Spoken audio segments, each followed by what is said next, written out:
So today we are going to study about identity-based cryptography. Identity-based cryptography is a public key cryptography. As we all know, public key cryptography has two operations, that is encryption and signature.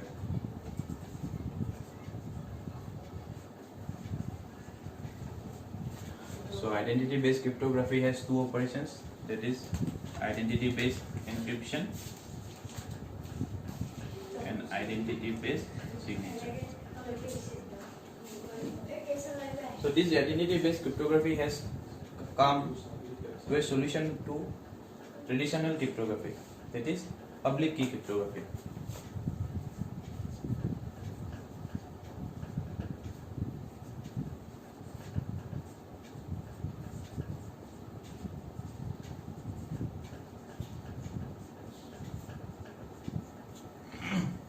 So, what is public key cryptography? Public key cryptography is based on the concept of public key infrastructure.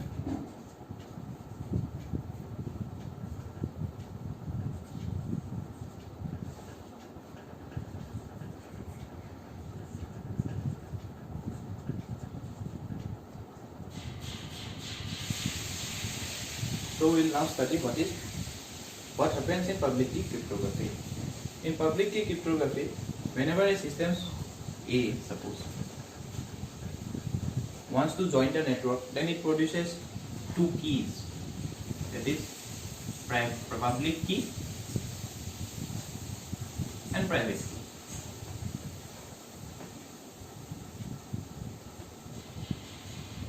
This private key is the inverse of public key or vice versa.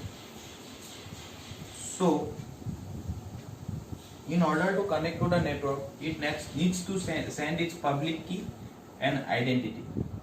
So how will it send its public key and identity? It will give its public key and identity to a trusted third party.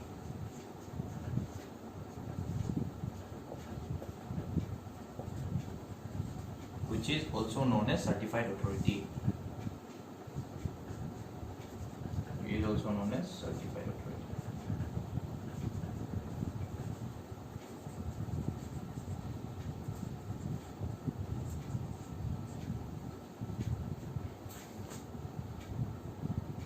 So now how can we say that the ID and the public key given by A are correct?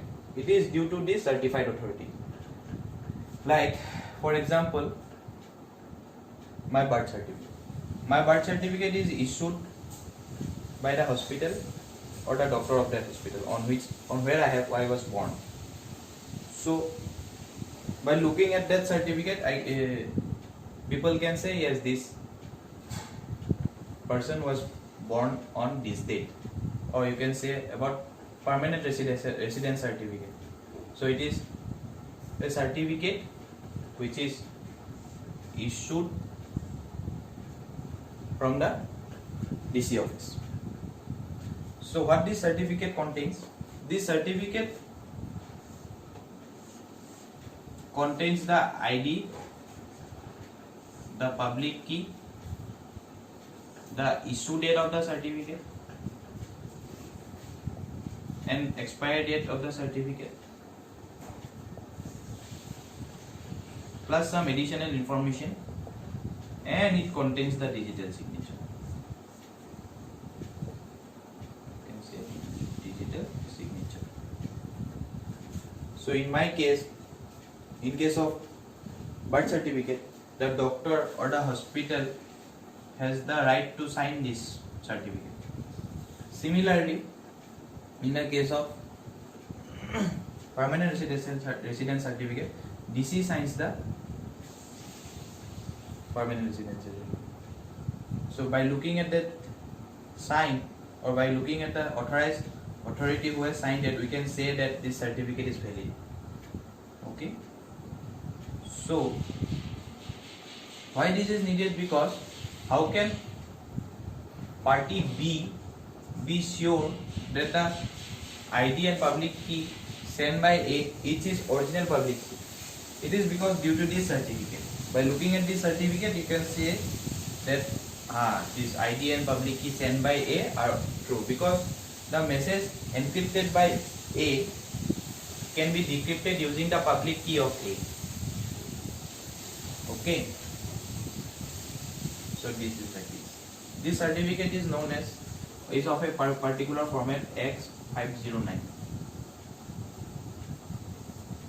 Now let's come to the digital signature of the certificate. This digital signature of the certificate is prepared or encrypted by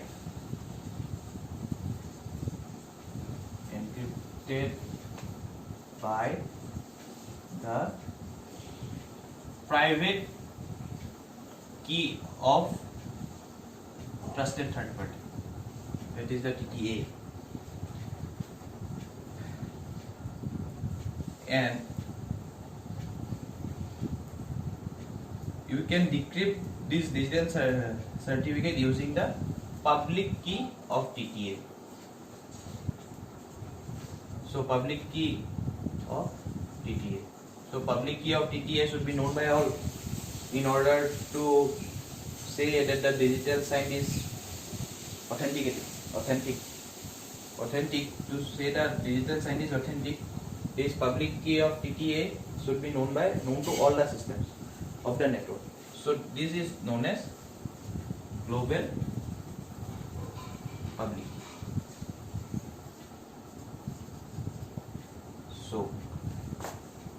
So far what we have seen,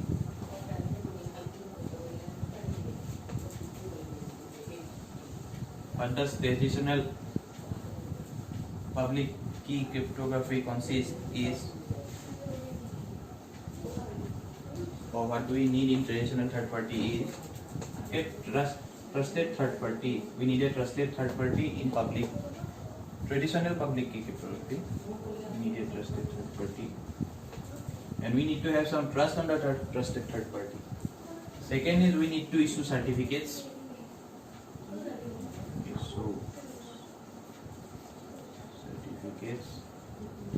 We need to renew certificates, and we need to revoke if someone is misbehaving. We need to revoke the certificate. So basically, these operations are known as certificate management. So we can round up to main two operations of traditional public key cryptography. That is certificate and certificate management.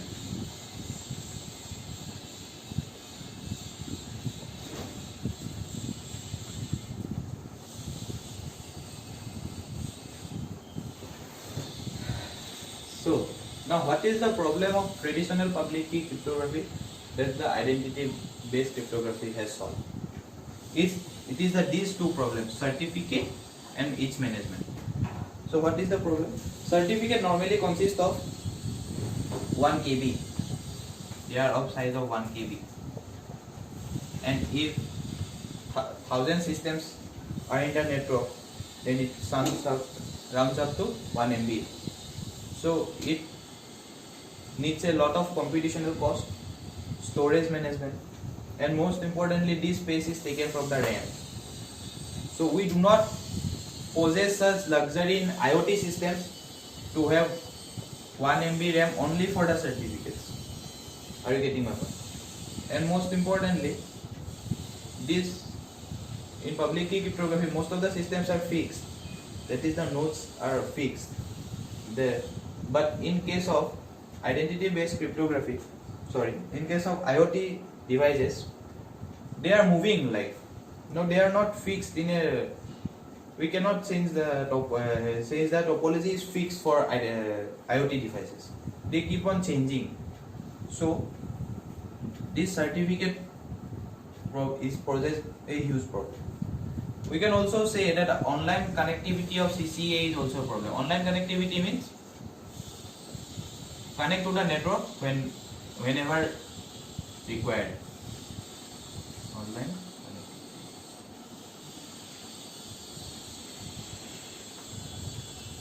So these two are the main basic problems of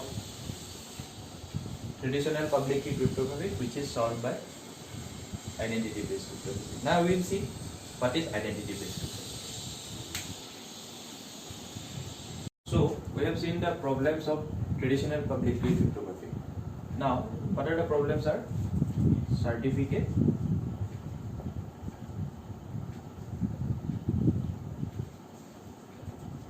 and certificate management.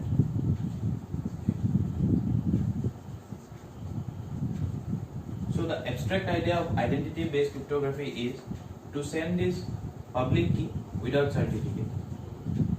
So here the public key is equal to the identity or a function of the identity. This function is a global function.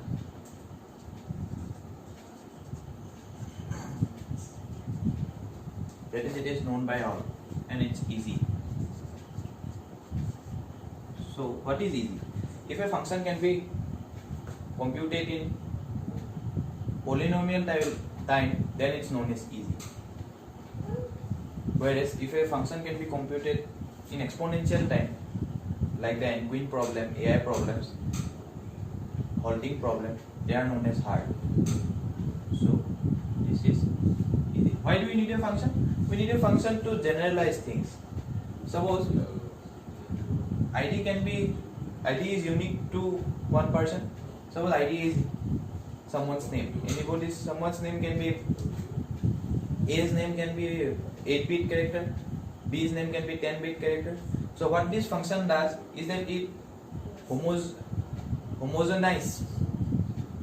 It makes all these 8-bit, 10-bit character to a fixed bit string, a string of fixed bit.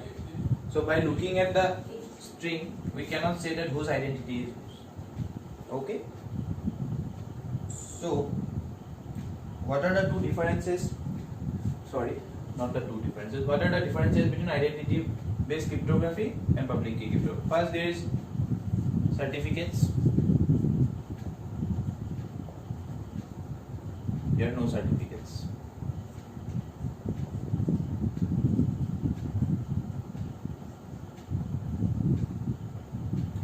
Here, the public key and the private key is generated by the system, by A.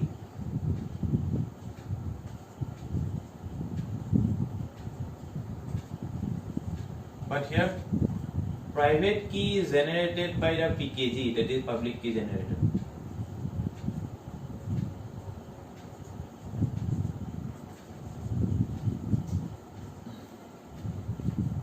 So it can be a problem of identity based cryptography. The system A sends its ID to PKG and PKG gives its private key.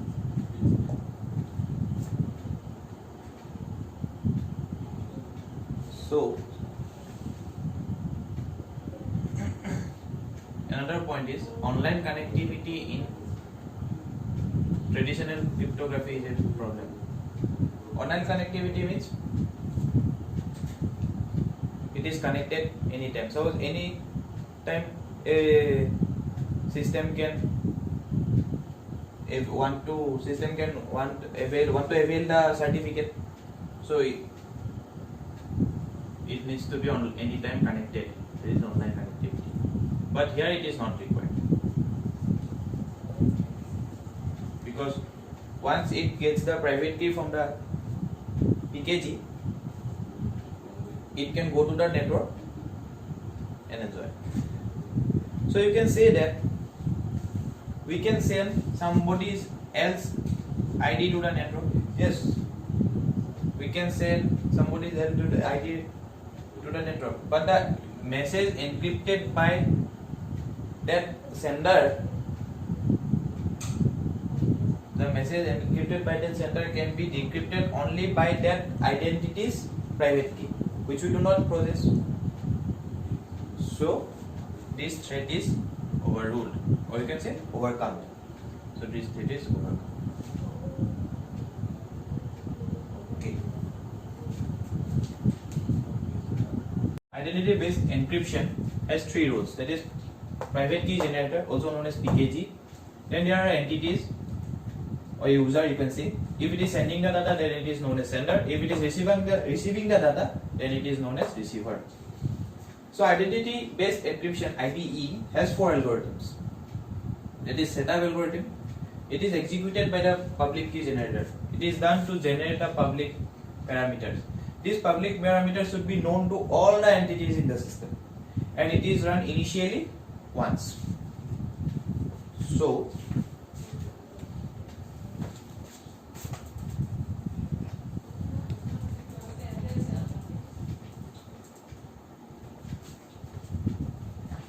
this is the setup algorithm.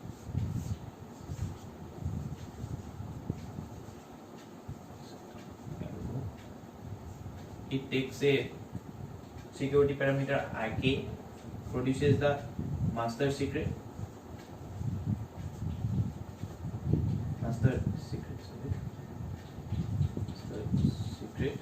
and params, public params, which are known to all the identities. The second is the extract algorithm. Extract algorithm is executed the PKG in response to the user. It is done to generate the private key for the user. So this is the extract algorithm. The entity A sends its identity to PKG, and in return it sends its private key. It also uses the master's key generated by the setup. It uses the master key. Yes. So anybody cannot generate the private key, because anybody cannot have the master key.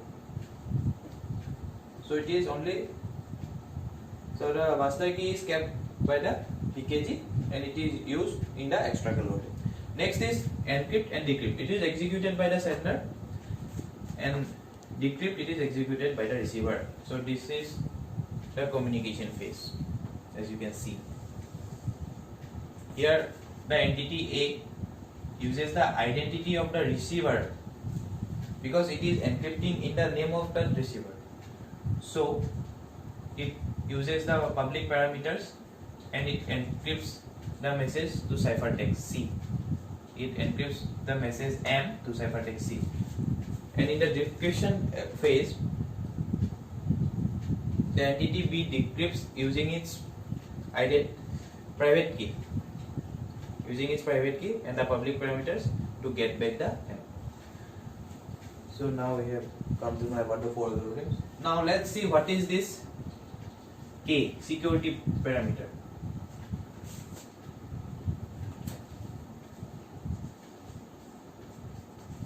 So there is always a trade-off between cost and the security.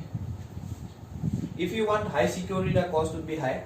Suppose we are running the algorithm in a powerful computers or server, then we can obviously go for higher value of K. K is generally how large is the prime number. When we are running the algorithm for IoT devices, the K is reduced, that is security is reduced. So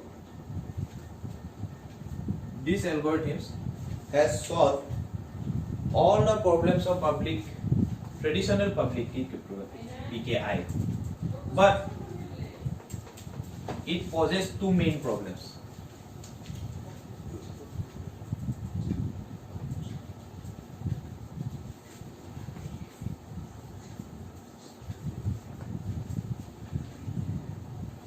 It poses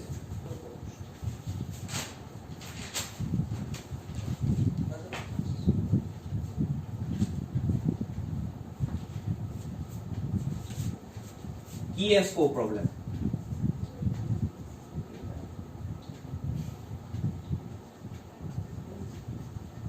ESO problem and a performance problem, which we will see later on in the next hub. Performance problem means sometimes the computation cost in IBE is higher than PKI, public key encryption. Sorry, PKE.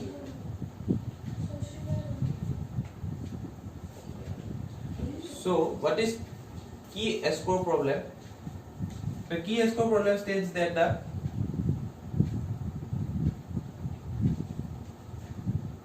if the identity sent by A to PKG and it returns a private key, so means we are trusting the PKG. If the trust on the PKG is compromised, or if the PKG is compromised, then someone else can also know the private key of A, which suppose the attacker can also know the private key of A if the PKG is compromised.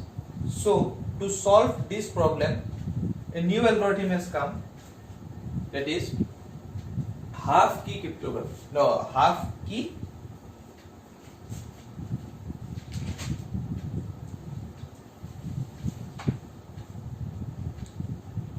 generation. You can say that half key generation. This is known as certificate-less cryptography.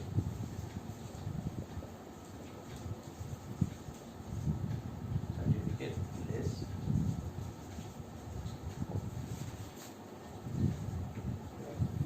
fee.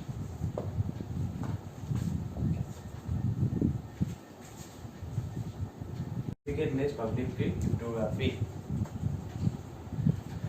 So it consists of three roles. That is a key generation center, that is KGC. It is known as KGC. Earlier it was known as private key generator. Now it is known as key generation center. Here it is known as key generator. Then it is a sender and receiver. The algorithms are set up. It is similar to that of PKG. IDE. Sorry.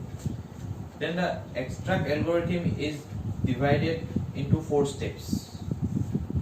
That is partial private key extract, set secret key value, set private key, set public key, and encryption and decryption. So the setup algorithm is run by the KGC. It is run by the KGC to generate the public parameters.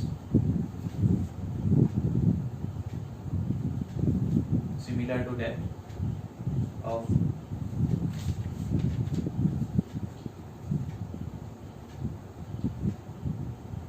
IBE.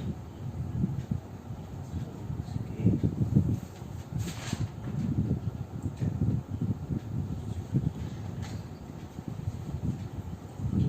Secret. Then it gives the public parameters. So the main difference here is these 4 algorithms. So what is partial private key extract? It is done by the KGC. When an entity A gives its identity to KGC, now it gives a partial private key to A. Then the third algorithm is set secret value. What it is run by the user, and it is not known to anyone. It is explicitly known to only the user. Only the user knows it.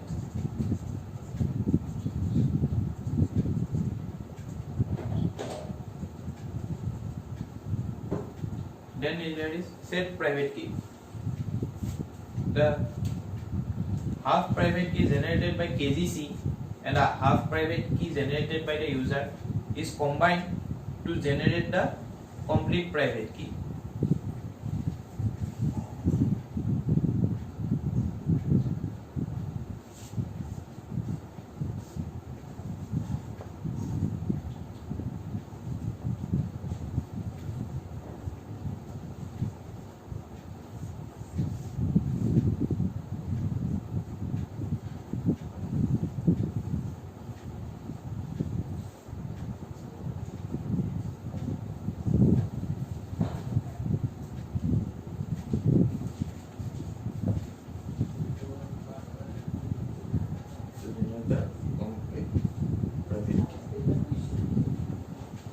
Here the partial private key generated by KGC is known as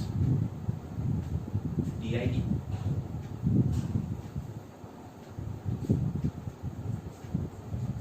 secret value generated by the user is known as XID. So by using the secret value generated by the user and the partial private key generated by KGC, it generates the complete private key. Next is set public key. So the public key is generated inverse of the private key. So this is the XID.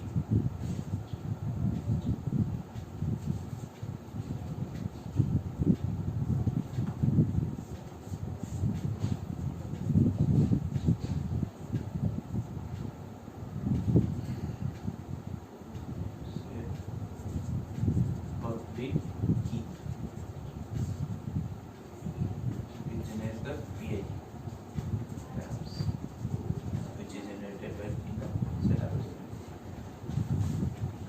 So here we have seen that the public key cannot be generated by the ID.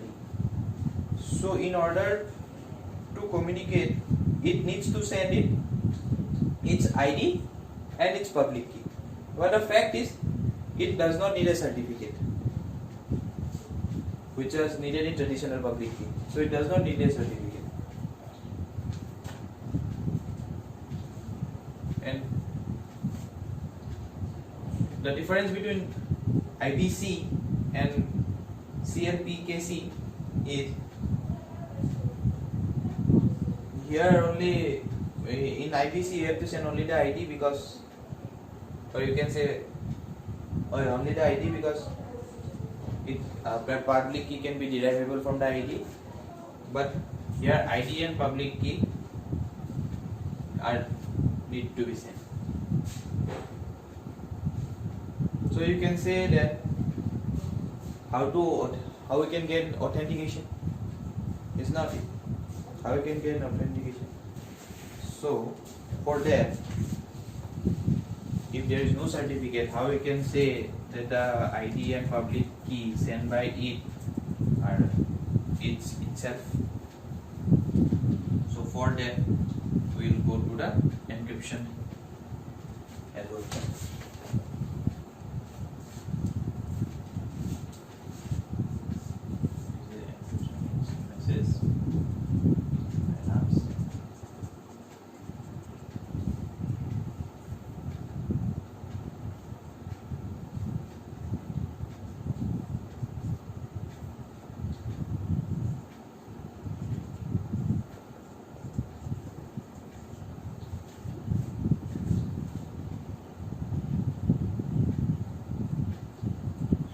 So the encryption done here is by using this both identity and public key.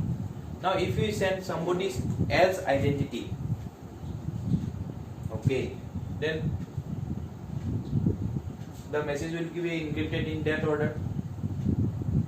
So the receiving entity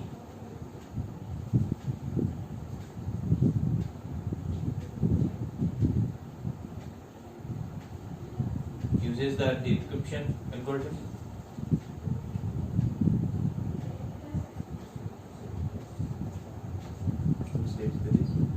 And it takes the private key of itself. Say it is process is authentic. Like how can you say it is secure as there is no involvement of certificate? So if the attacker sends someone else identity and someone else public key, like the attacker, so it will encrypt using that combination. And here the decryption is done using the private key corresponds to this public key. So if this combination does not match, the decryption will fail. So in this way, this process is secure.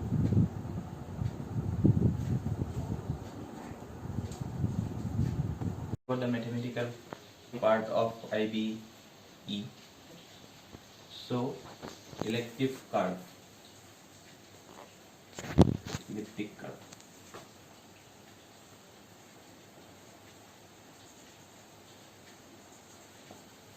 Elliptic curve is the equation of sort of this sort.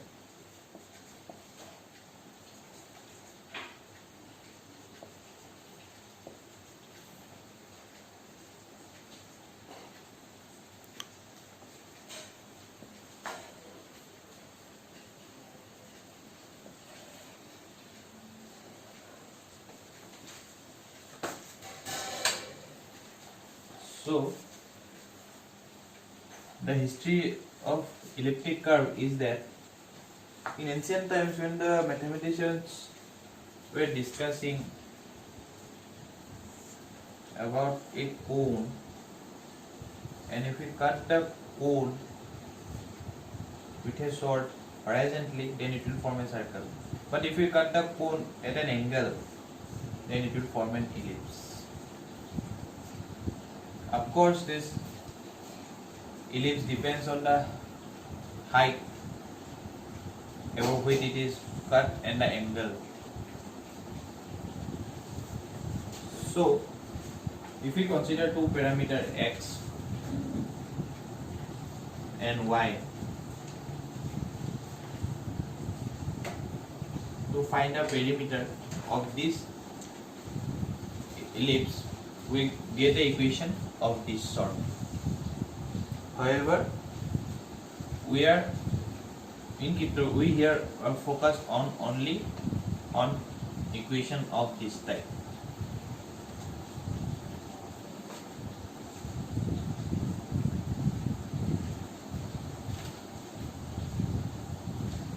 Where y is a second order equation and x is a third degree equation.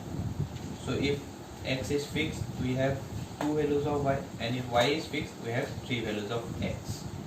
If we plot this graph, we can see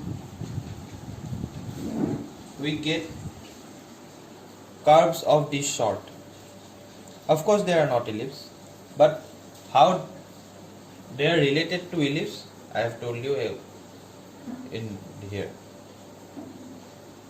So let's get back to this equation, this one.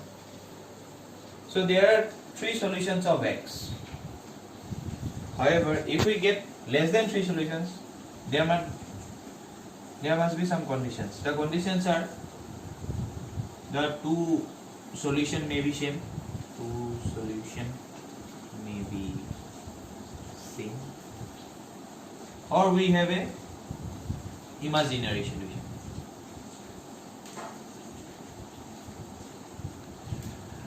So the mathematicians thought and analyzed it, and finally they came up with a condition, that is 4a cube plus 27b square should not be equal to 0 for the graph to contain three solution of x. This is known as non-singular elliptic curve. Okay. So why we are so much interested in three solution of x? We are interested in three solution of x because we want to form a group. Now what is a group? A group is a set with binary operation. Okay. Now group has some properties like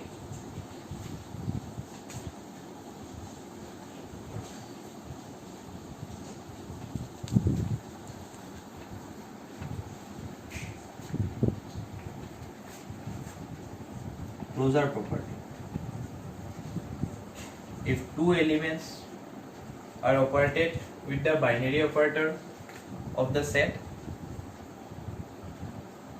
then the third element should be in the set. So the binary operator of the group, then third element should be on the set. Next is associativity. No matter in what way we we take the two elements, the result would be same. Next is identity.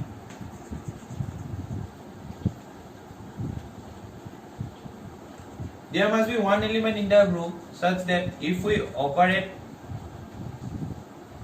with that element, the result should be same. And the fourth is inverse. That is, for every element there must possess an element so that their operation is always an identity.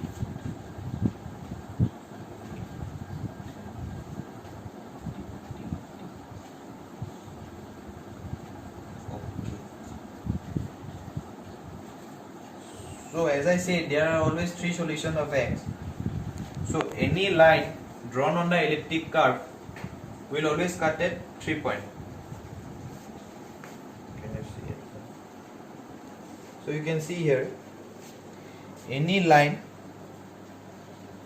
that is drawn on the elliptic curve will always cut at the 3 point. The third point will always on the elliptic curve. So here the line cuts the 2 points at P and Q, and the third point is at minus R. And if we take the mirror image of this, it is this point, and this point is known as P plus Q.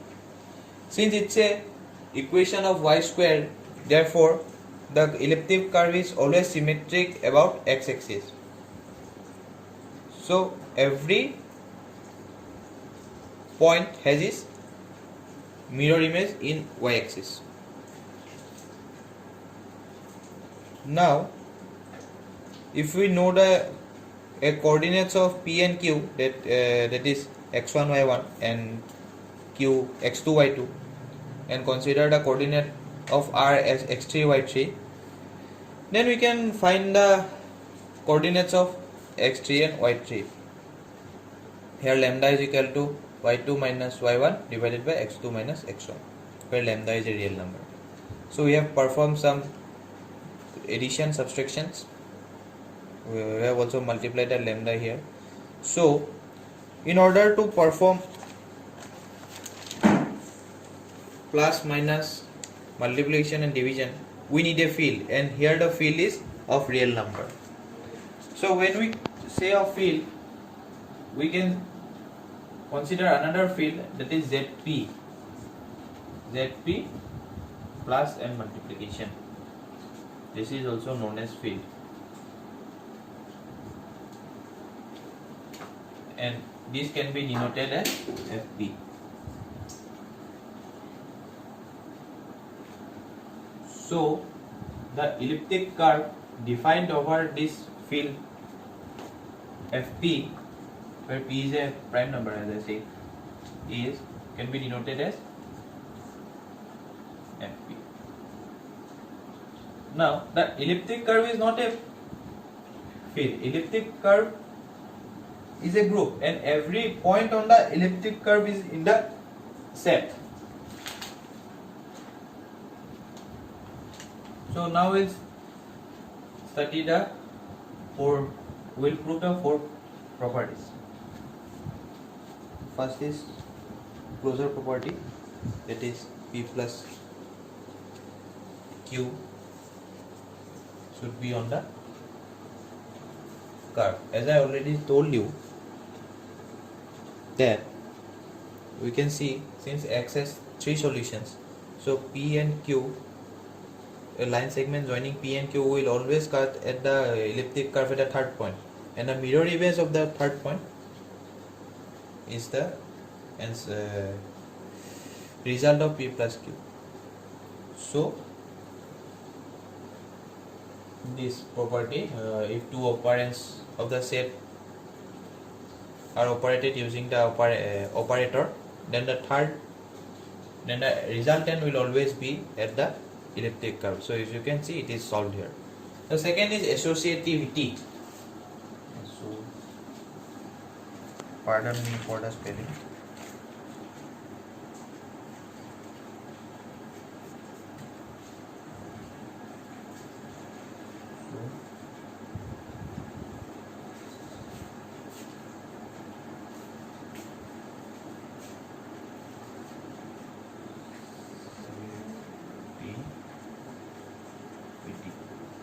It is a bit difficult to prove mathematically, but we can prove it using graphs.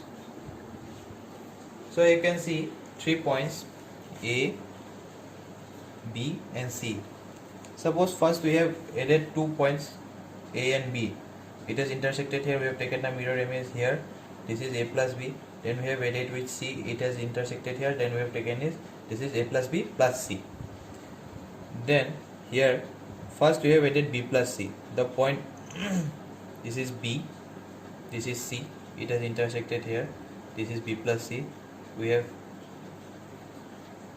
joined it to point A. It intersected here, and this is A plus B plus C.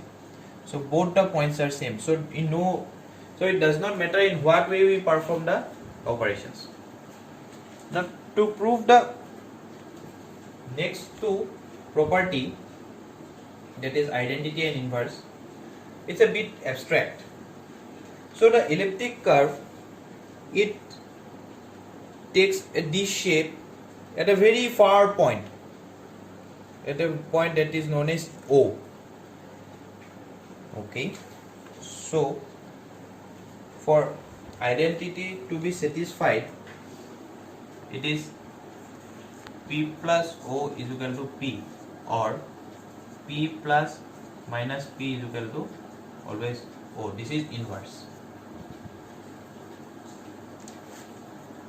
So as I told you, here you have seen every point has its inverse, that is parallel to the y-axis, and this line always cut the elliptic curve at a far point O, that is this one. So P, let us consider this one as P plus minus P is always O.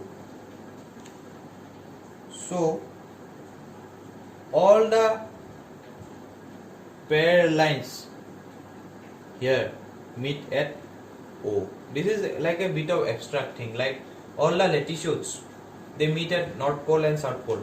But when in a flat map, we consider a flat map, they are parallel lines, but they actually meet at North Pole and South Pole. Similarly, the concept here goes this way. These parallel lines, all they meet at O. To solve this, to satisfy this identity and inverse property.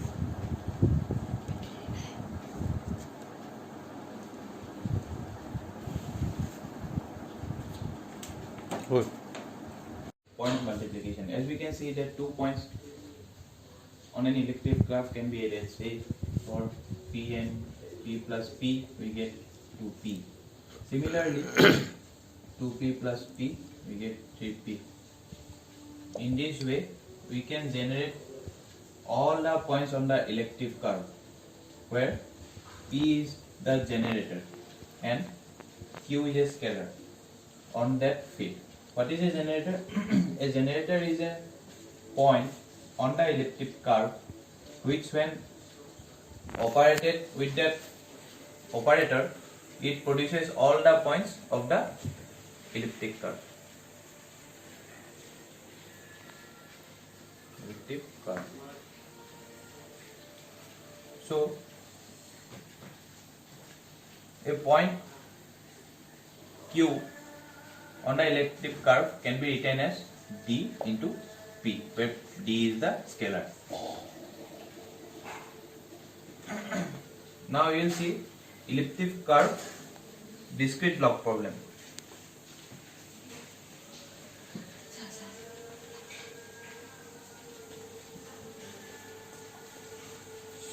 So what is elliptic curve discrete log problem? For a given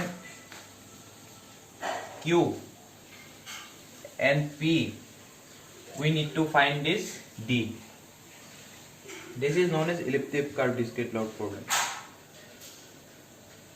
So finding this D is difficult. That is, it cannot be found in a polynomial time algorithm. Similarly, we have seen discrete log problem. Discrete log problem here, for x is equal to g to the power mod p given x, g, we need to find a. Of course, a should be a large prime number. For small prime number, we can find it. But given x and z, it is difficult to find a. This is known as discrete log problem, and this is discrete elliptic curve discrete log problem. Now,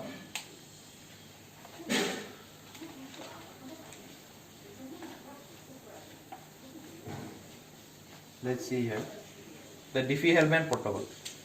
What is Diffie-Hellman protocol? It is a protocol to share the shared secret key between the two entities.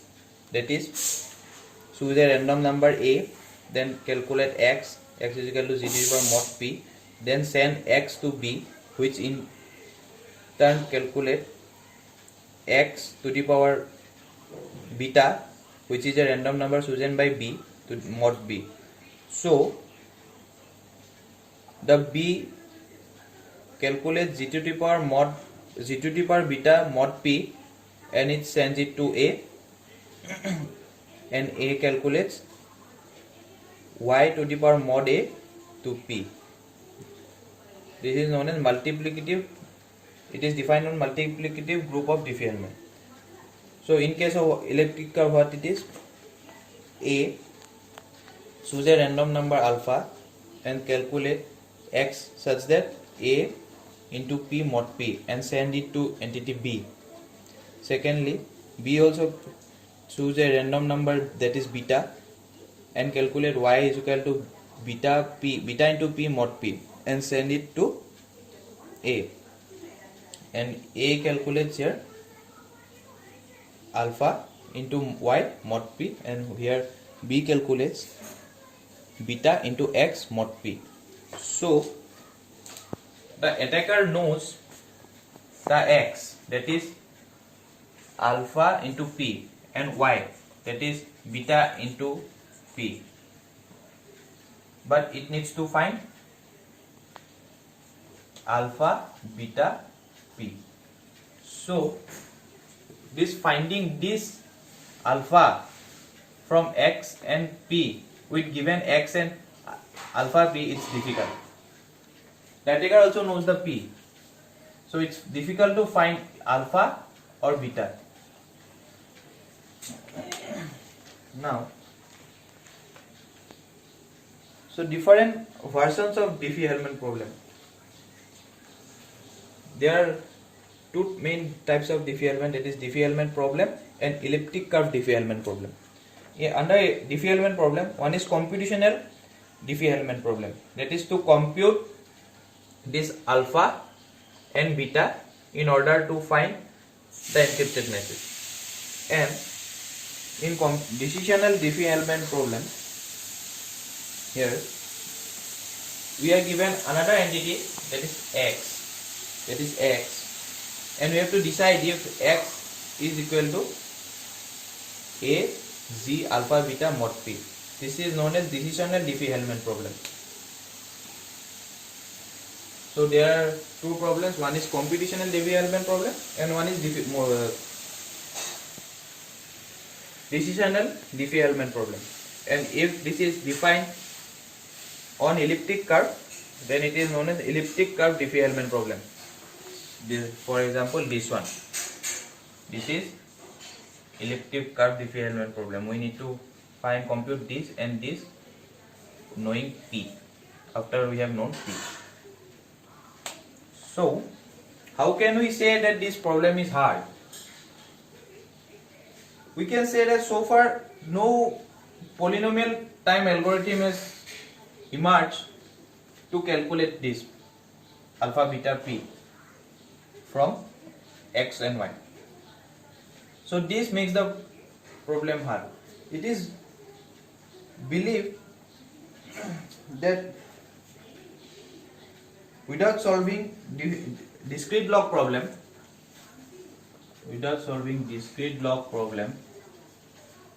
we cannot solve the Diffie-Hellman problem.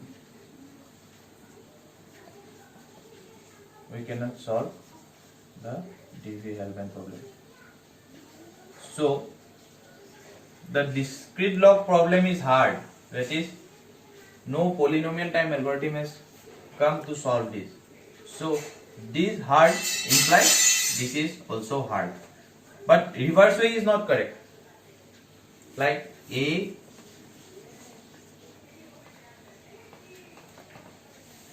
to B does not imply this. Okay. Next we will see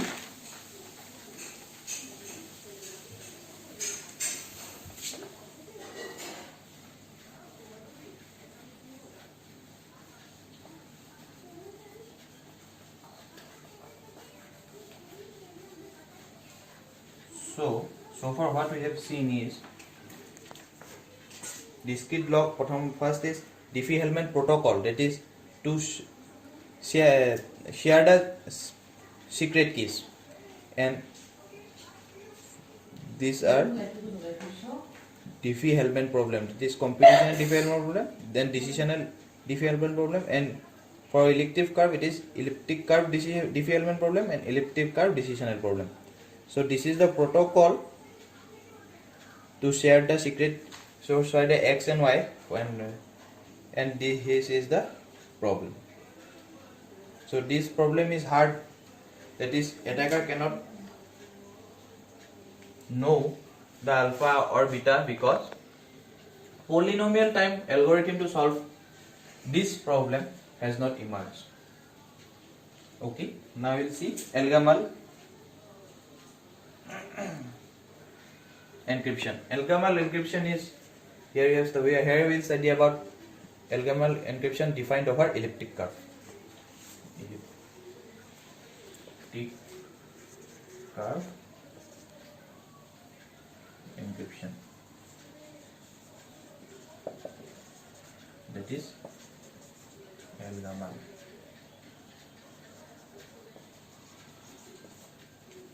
So it's a machine, as you can see. So these are the 4 steps. First we need to define an elliptic curve over a field P. Then we need to choose a generator P such that by using that P we can generate all the points on the elliptic curve. Then we need to choose a random number, that is D, that is known as the private key, and calculate Q, that is public key, that is D into P, where P is the generator. So this is the encryption algorithm. The IM is taken in the random number here is taken. So the function of random number is such that if random number is not taken, for every message the same ciphertext will be generated. So by the attacker, by analyzing the ciphertext, he can understand the message. Suppose the ciphertext, he received the ciphertext, the attacker received the ciphertext, and after getting the ciphertext, he saw that the receiver who is the original receiver of this, he performs an action. So after some days again that kind of ciphertext is sent. So the attacker will come to know what will be his actions. So a random number is generated, is needed, so that the same ciphertext for a message is not generated again.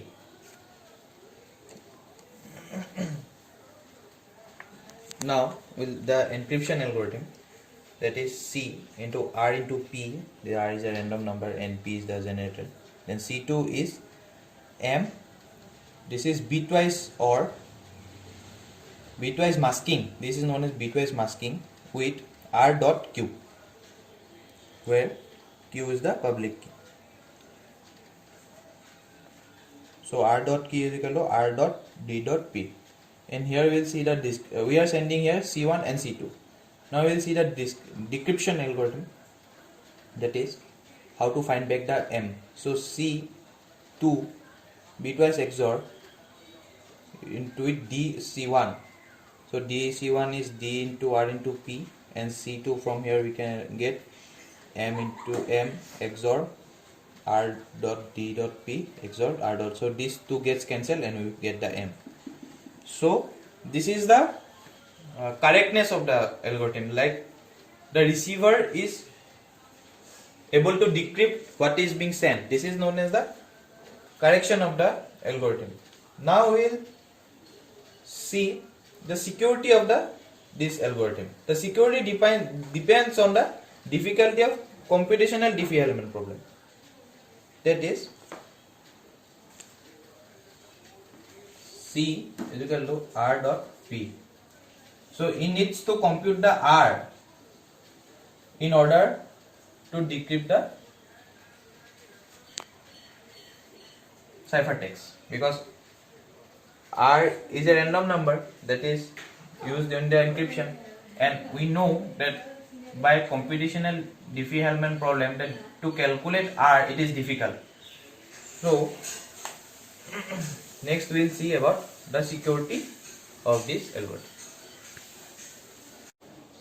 Study about bilinear mapping. So for that, first we have to understand what is function. As we all know, function is a mapping from A to B. For every element in A, we get a newly element in B. Function A cross B to C is a binary mapping. Binary mapping. That is, for every element x comma y, we get an element in C. Now, beta is equal to gamma to the power alpha mod p is also a function. It is a function from alpha to beta. Okay, and it is invertible. That is, we can get beta to alpha, but it is not invertible in polynomial time algorithm. So we can say it's not invertible for now. Now, to understand bilinear mapping,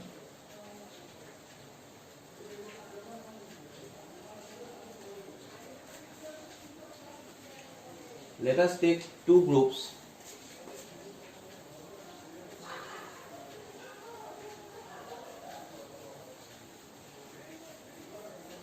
Z1 and Z2 of order Q. That is, cardinality of Z1 is Q, where G1 is additive abelian group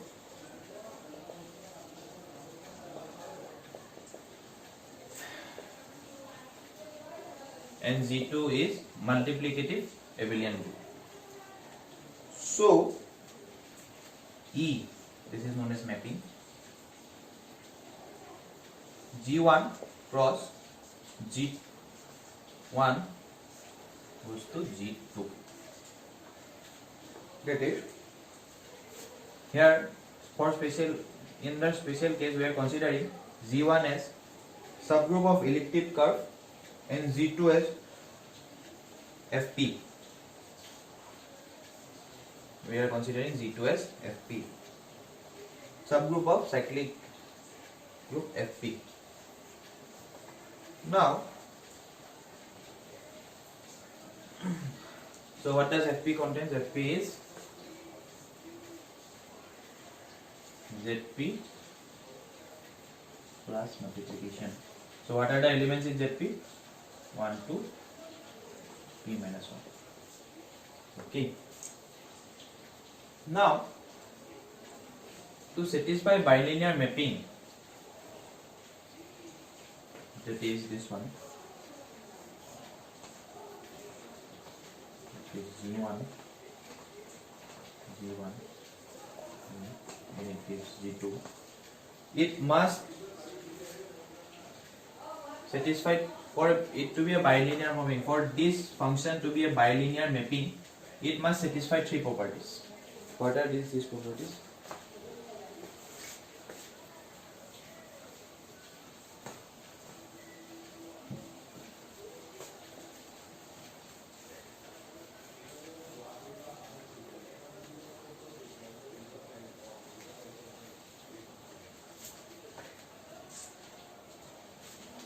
the first property is bilinearity.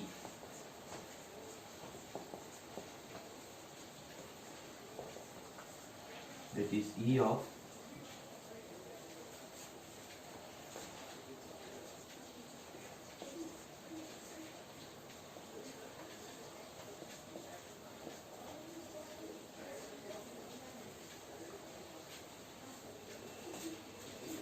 so the A which is multiplied to B, and here on the right hand side B which is multiplied, it goes to the exponential part. So this is an integer, A is an integer, B is an integer, so this is an integer, A is an integer, B is an, so this is integer exponential, not normal exponential but modular exponential, where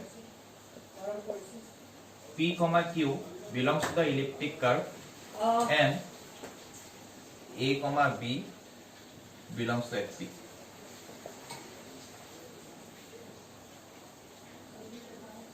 Okay. So this is the first property. Now we will understand the second property.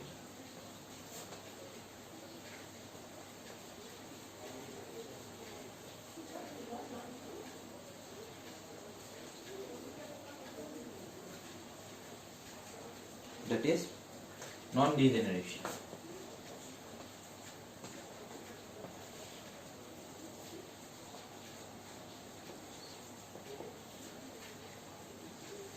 Here it says if P is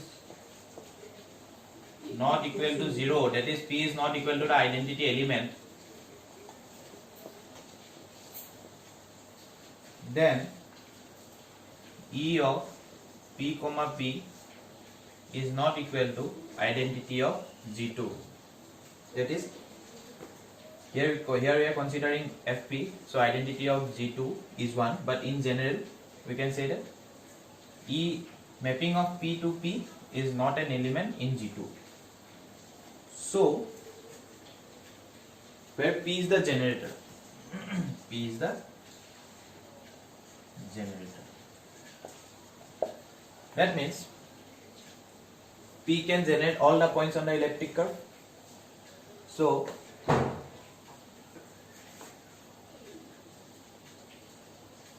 P is a generator, twice P is also a point on the elliptic curve, twice P also a point on the elliptic curve. Like this, we will have up to QP. Q points on the elliptic curve, where Q is a large prime number. Okay. So to prove this property, let's see.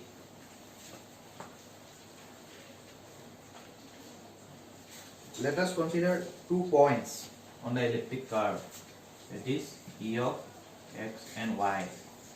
So since P is a generator, we can write X as X into P, where X belongs to 1 to Q, X belongs to FP.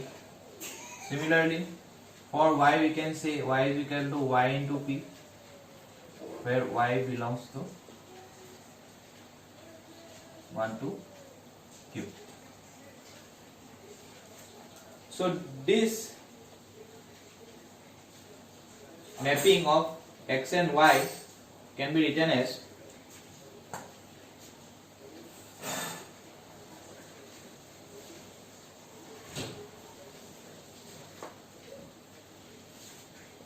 E of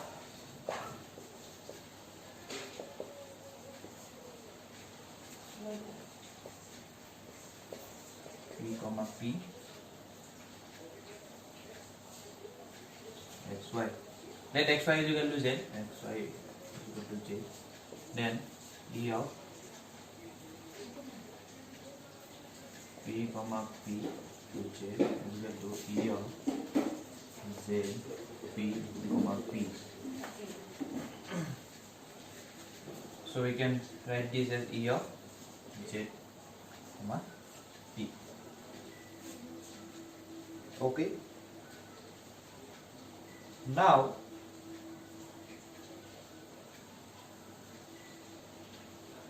if we consider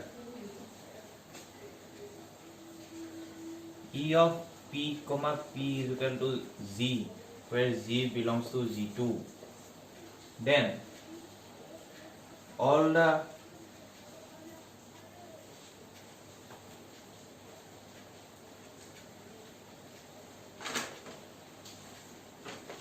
points of the elliptic curve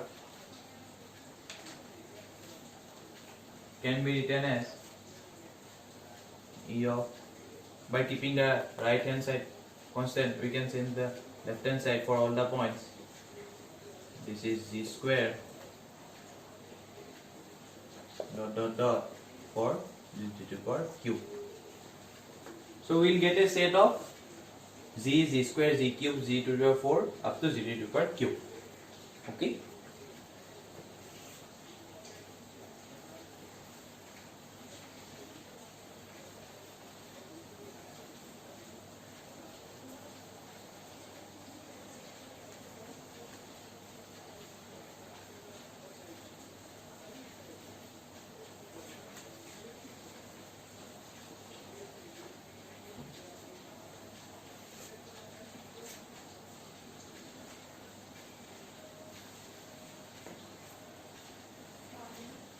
So we can say that we have to Z to the power Q, where this is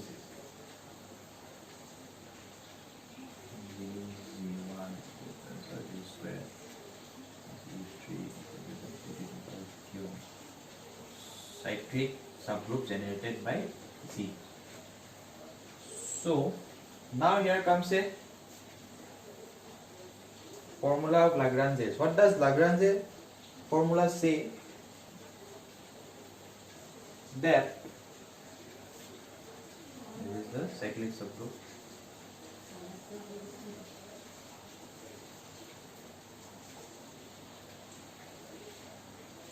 If the size of the group is n, okay, then the size of the subgroup must be divisor of n. Like if the size of the subgroup is 6, then the subgroup size must be 2, 3 or 6. Since here Q is a prime number, so only two possible numbers are here. So that is 1 and Q. Okay. So hence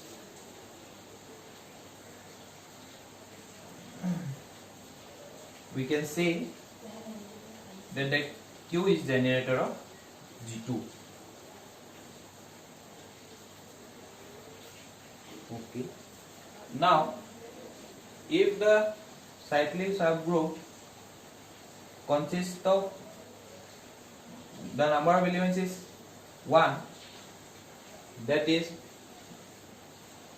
it contains only one element in the subgroup. Okay. So for one element to be subgroup, it must be the identity element of that group. Like every subgroup, for every subgroup, suppose let us consider a group Z, capital Z2. The smallest subgroup should contain one element, and it must be its identity.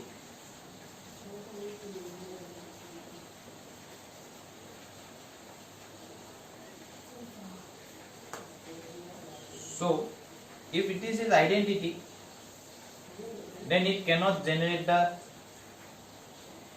group that is G2.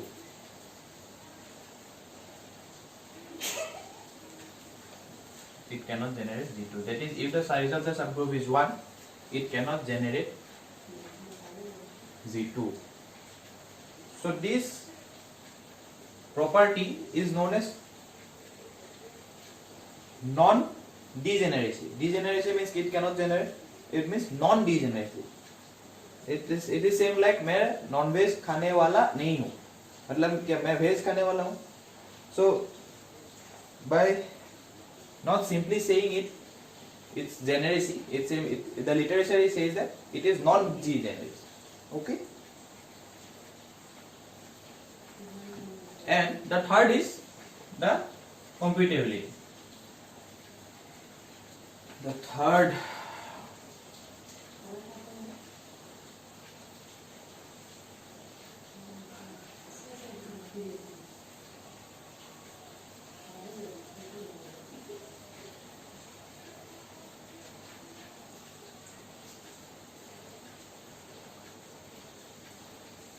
so we have understood the second property, that is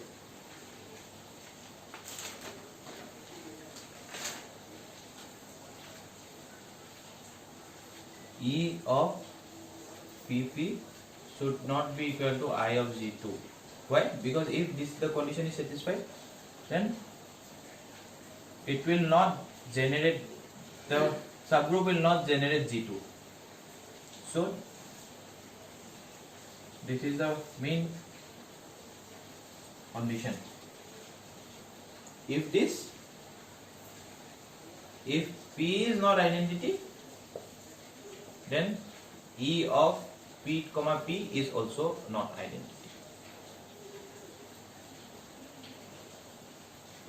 Where P is generator.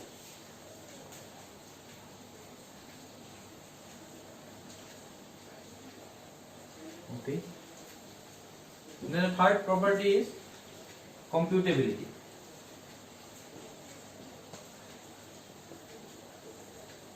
That is, it must be easy to compute. This function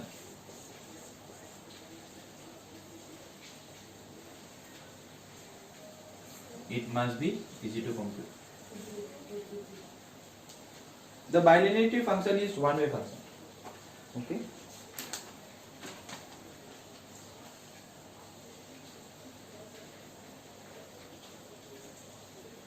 Now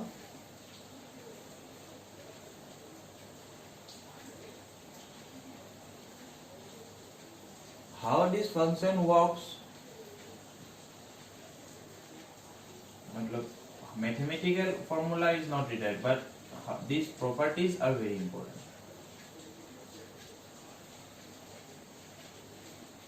Admissible binary pairing means which is practically implemented is developed by Weil pairing, and its code is readily available in the internet. Okay.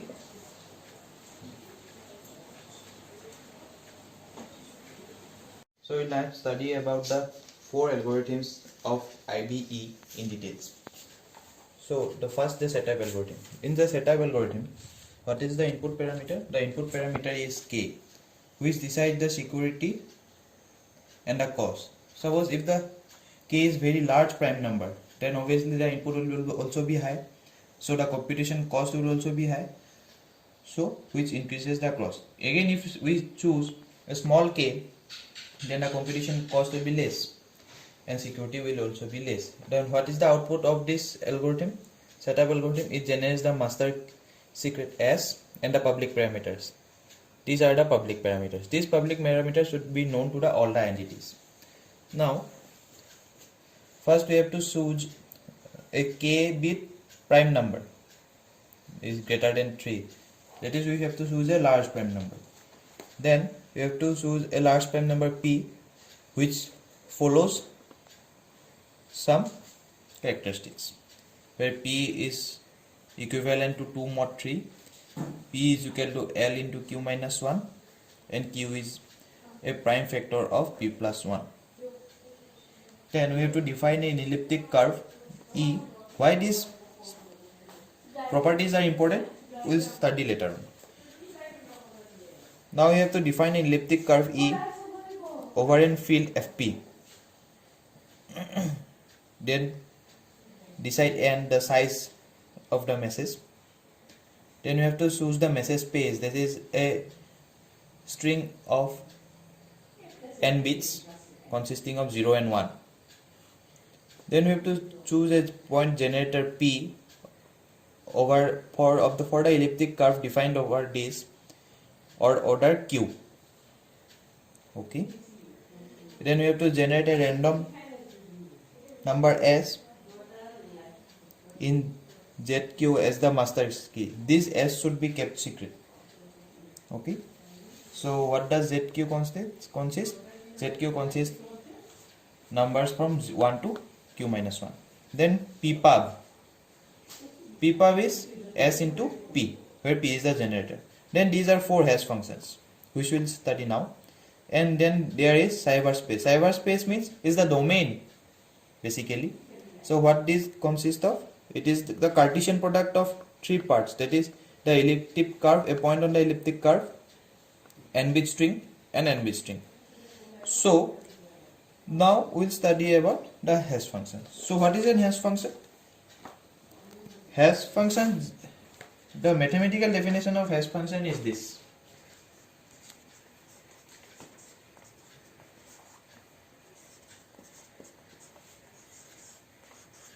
That is, string of length any bit is converted to a string of length of fixed bit, that is L. But practically this limit is limited to a number. Suppose we consider n.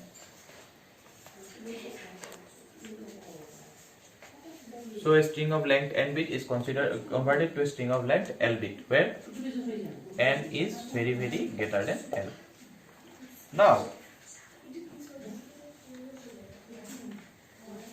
any arbitrary string is the input to the hash function and L bit string is the output.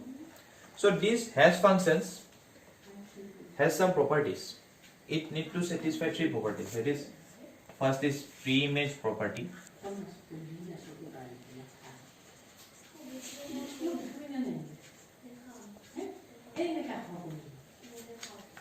That is h of m is equal to h. So given m we can find h, but given h we cannot find m. It is hard to find m. Next is second pre-image property.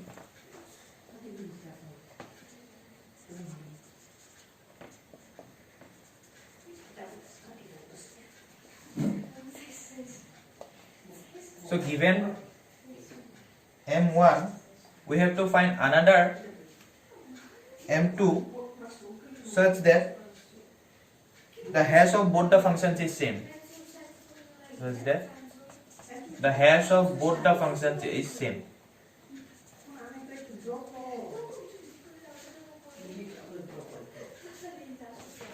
Then third is collision resistance.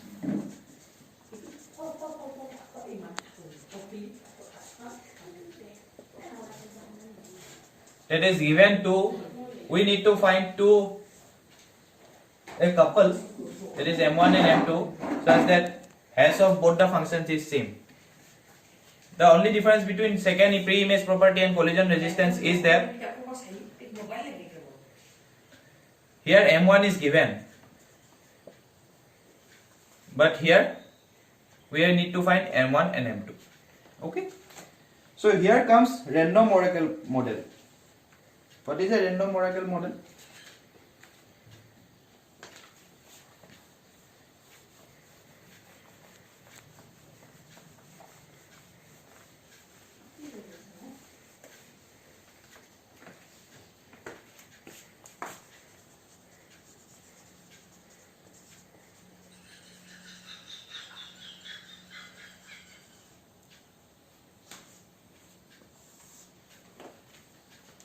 So random oracle model is used to define the security of hash functions. Alright, given a hash function, we need to show that if this hash function is secured or not. So it needs to satisfy 3 properties, that is randomness, second is independence,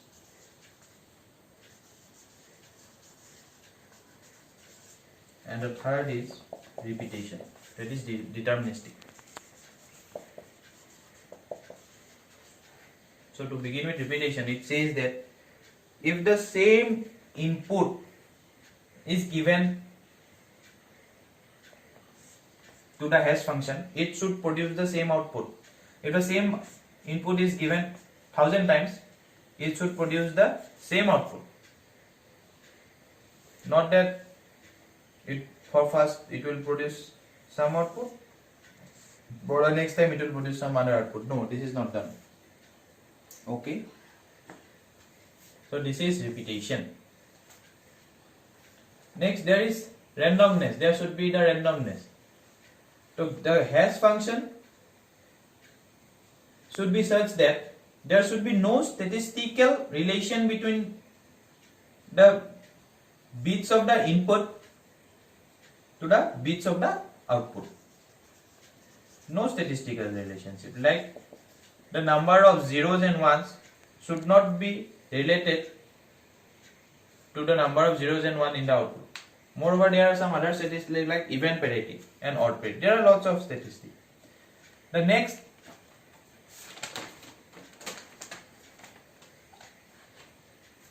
is the independence property.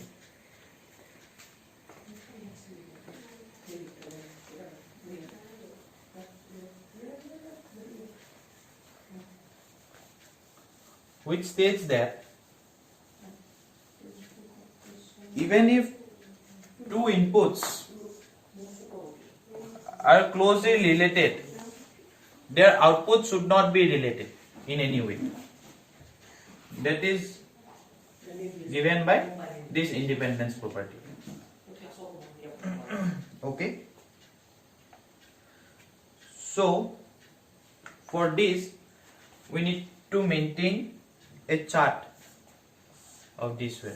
Suppose this is the M and this is the output. For n given M, that is for n given input, we need to see the output. Where we will get the output? We will get the output from a bucket of size 2 to the power L, since it is a string of length L. Okay. Suppose we have taken the input and we have got the output. Next time if we get the same input, then we can check it here in the chart and say that we already got this input, so we can produce this output. If not, we can produce another. For 1 we can put, for 2 we can produce another output. Okay. So this is the random oracle model. In general, hash function is defined. Here hash function is defined over n bit string, but in general hash function can be defined over groups, two groups, say S01 and Z2 or S1 and S2. And the output of this function should be uniformly random over S2. Suppose the output consists of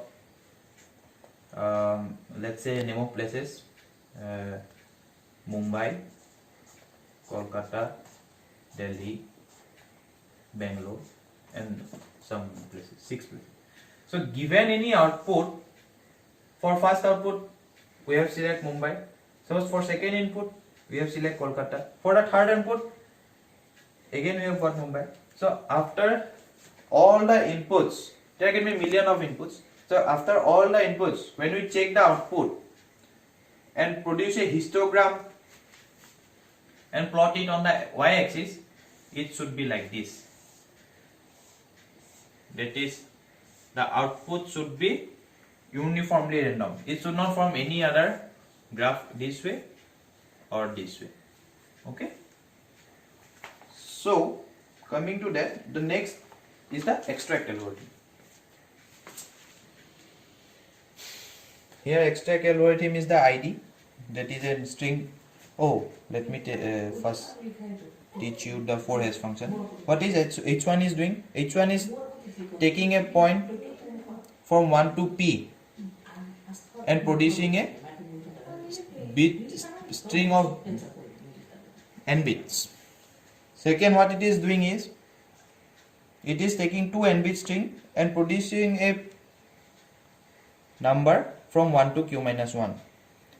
Then third, what it is doing, it is taking a string of n bit from not n bit, sorry, it can be a string of any bit, and it producing a point on the elliptic curve. And the fourth hash function is taking a n bit string and converting to another n bit. It is basically a permutation. Okay. So Now see the extract algorithm. Here the extract algorithm, the input is ID, which is a string of 0 and 1 of any length. Then the master secret, which is generated by the PKG. This algorithm is run by the PKG. Then there is params. These are the parameters. And what is the output? The output is the private key of DID. So we will see the QID, first operation. QID is H3 of ID. Okay. So what does H3 produce? H3 produce and point on the elliptic curve. So QID is a point on the elliptic curve. Then second step is DID. DID is S into Q1. S is scalar. QID is a point on the elliptic curve. So DID is a point on the elliptic curve. It is written in small case, but normally the point on the elliptic curve is written in a capital letter. Okay, got it? Now the encryption algorithm. Here the input is the message ID and the parameters, of course, and output is the ciphertext. So the QID is H3 of ID, already shown. Then this is the sigma, that is randomly chosen n-bit string. This is similar to the Elgamal algorithm, where a random number is needed. Okay, then third is R, where it is H2 of sigma and M. M is a n-bit string. So what is H2? H2 produces a point from 1 to Q minus 1. As you can see, it takes 2 input from 2 n-bit string and produces a point from 1 to Q minus 1. So R is an integer and its value is from 1 to Q minus 1. Next is ZID. Only in this function we are using the bilinear mapping. So let's see this. What is ZID? ZID is taking 2 points, that is P public, it is known to all, and next is QID. This is the QID. Okay, and then it's producing the ZID, which is a point on FP. Okay. Then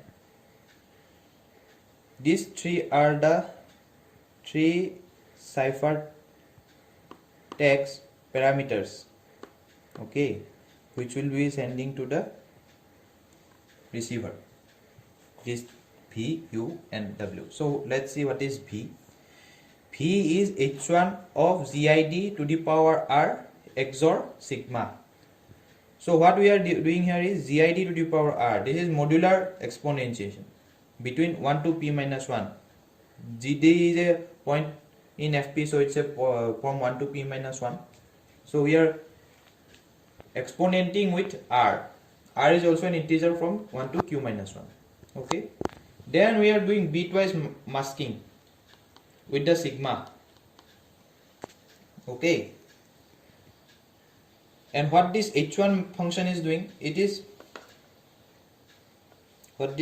mapping to an n-bit string, as you can see here. So H1 function is mapping to an n-bit string, this GD power R, and it's masking the sigma. Okay. Then U is equal to R dot P. Alright. Cool.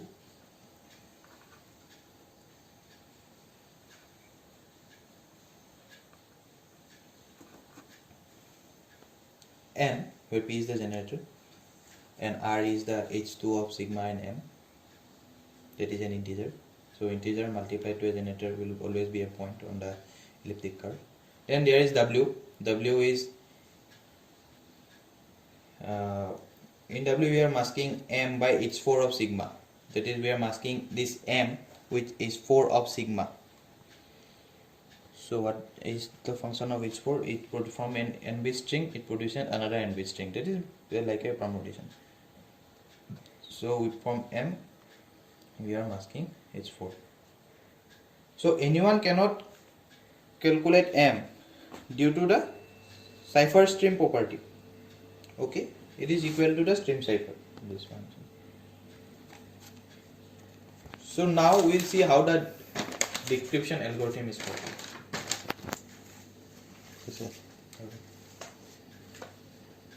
So this is the decryption algorithm.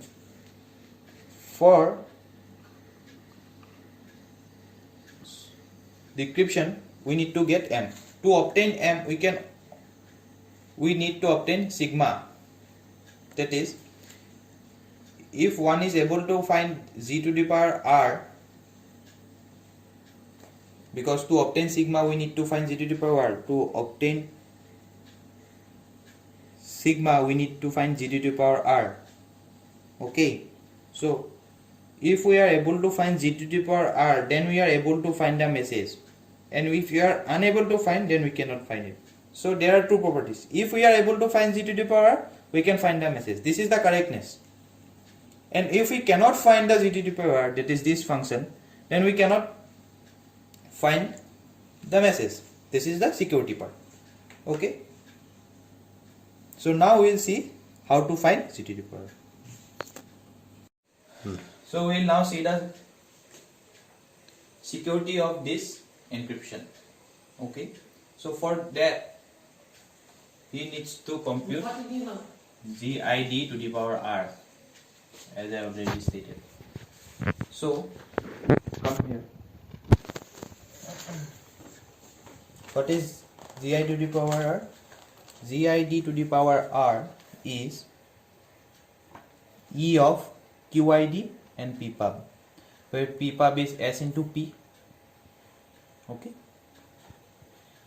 Now this S, from this property of bilinearity, this S goes here in this, then in the next step the S comes here and the R comes here. So S into QID is the DID, which we have found in key extraction problem. This is the private key, and R into P is U. So we are sending the U.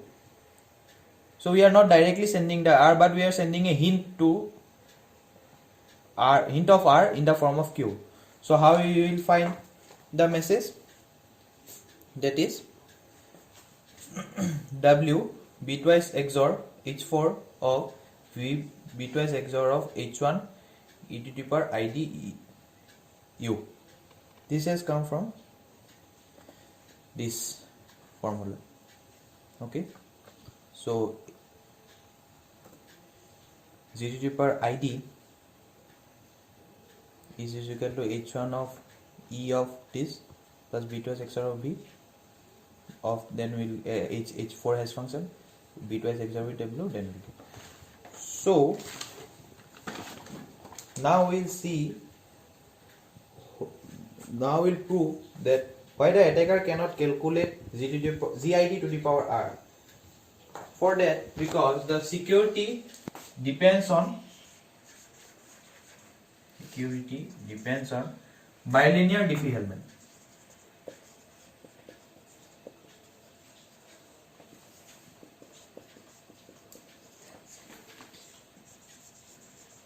Bilinear Diffie-Hellman problem. So far what we have studied? We have studied discrete log problem and Diffie-Hellman problem. Two versions, and discrete log versus two versions, and now we are going to study about bilinear Diffie-Hellman. So what is Diffie-Hellman protocol? Diffie-Hellman protocol is to establish shared secret key between two parties. And what is bilinear Diffie-Hellman protocol?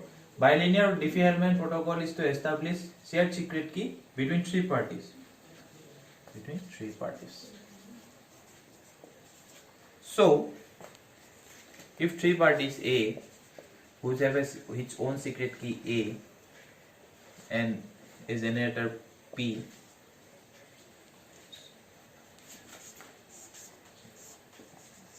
so it sends its AP,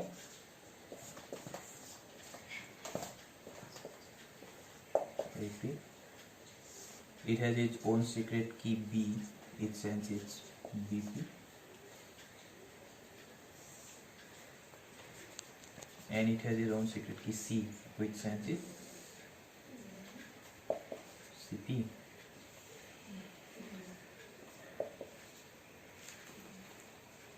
So given, what is the problem of the attacker? Given AP, BP and CP, what it needs to find? It needs to find e to the power PP of ABC. Alright, because on receiving the AP and CP from the entity C, what does B do is it calculates K, that is E of, that is bilinear mapping, AP comma CP to the power C, that is E of P comma P A B C. So given AP, BP and CP, it needs to find E of P comma P to the power ABC. Now from Diffie-Hellman protocol or discrete log protocol, from Diffie-Hellman we can say that it is difficult to calculate A from P. Sorry, it is elliptic curve discrete log problem. Elliptic curve discrete log problem. So it is hard from given AP to calculate A. And if we know the A, then we can calculate this. Alright. So from elliptic curve Diffie-Hellman protocol or problem, the finding A individually from AP is hard. So we'll see how the encryption process is analogous to this. So the security of IBE depends on the hardness of binary Diffie-Hellman problem. Alright.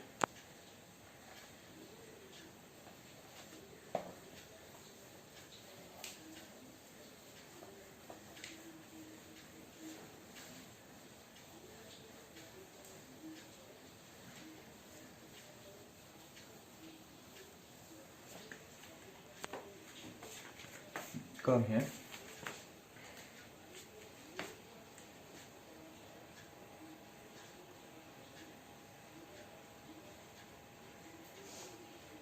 So yes, here. So we know GID is this, as we have already seen in the description algorithm. So for the analogous to binary Diffie-Hellman problem, we need three things, that is e to the power p xs, e to the power p psr, e to the power pp xr. Given if it knows any of the three, that is x, s or r, it can decrypt it, the attacker can decrypt it, but it cannot do so because finding from here, finding x is difficult. Okay, and we also know that if we can calculate GID, then we can decrypt it. So what is GID? GID is E of QID P, where we can write P pub is equal to S into P and QID is equal to X into P. So PP X SR. So attacker needs to calculate this. But what does attacker have? Attacker have E of PP XS. That is E of, we can form this X can be multiplied here and this S can be multiplied here.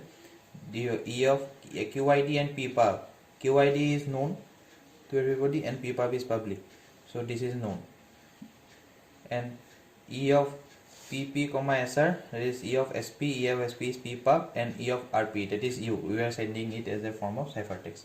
And you have PP XR, that is XP, that is QID and U. Alright. So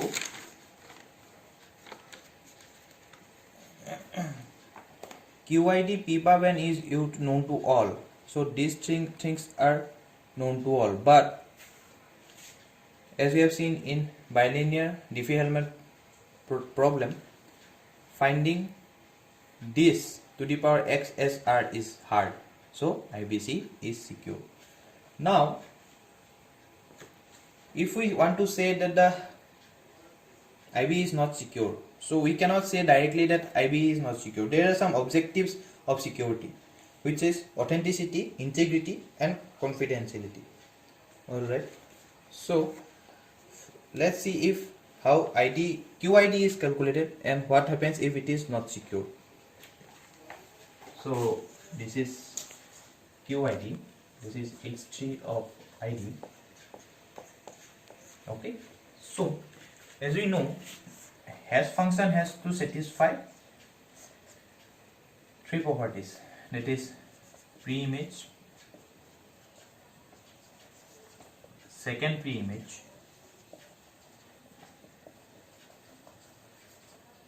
and third is collision.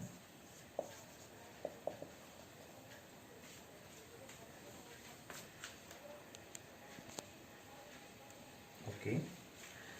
So if the pre-image condition is not satisfied, then given an ID, we can find another ID whose hash function is same. Okay. Suppose we have the ID of Suresh, then we can find another ID, say XYZ, such that hash function are both of same. Okay. So we can send this ID and in turn get the message, since there is no certificate involved here. So ID is the only thing to provide authenticity. Alright. Now the second thing is pre-image.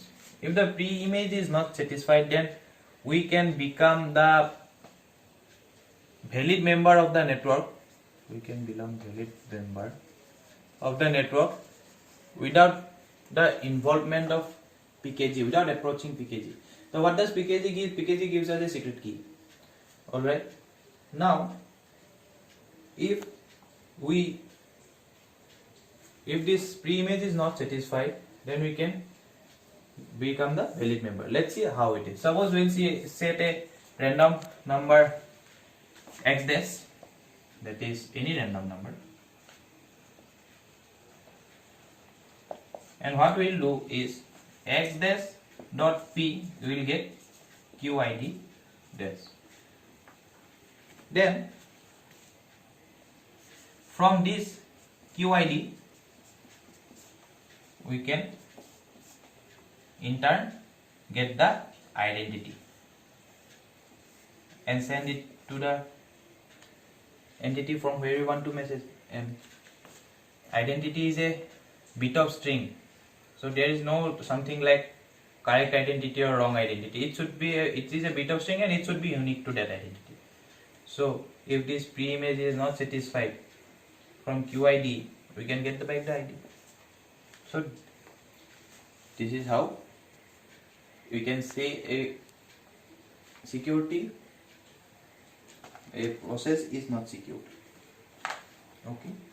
Now there are some other applications of cryptography.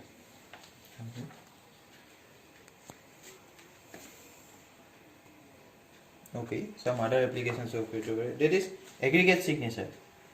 If there are thousands or millions of messages, we have to verify the signature. Then what we can do is we can merge all the signature to generate a same base signature and send that signature with messages. The second is homomorphic encryption. It is used in cloud computing where data is encrypted form is kept in the cloud. When data in encrypted form is kept in the cloud. Next is public data integrity checking. That is, data is kept at cloud. How another party can check the integrity of data, keeping the data in the cloud without downloading it. That is, without downloading, how we can check the authenticity. There is new area of research, that is privacy preserving data mining, which is a overlapping between Data mining and cryptography. For example, patient data is collected from different hospitals and clinics and gathered under a single cloud. Now, if you are to perform some operations for research on that data, but at the same time, privacy should not be violated. So, this can be implemented using bilinear map. Bilinear map.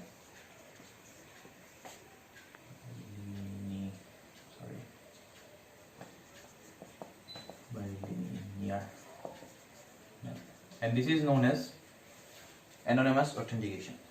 Okay, and the last is attributes based encryption. So here we have come to the end of this first topic. This is IBE and its we can say its algorithms, different algorithms, and we have studied about bilinear pairing, how it is important,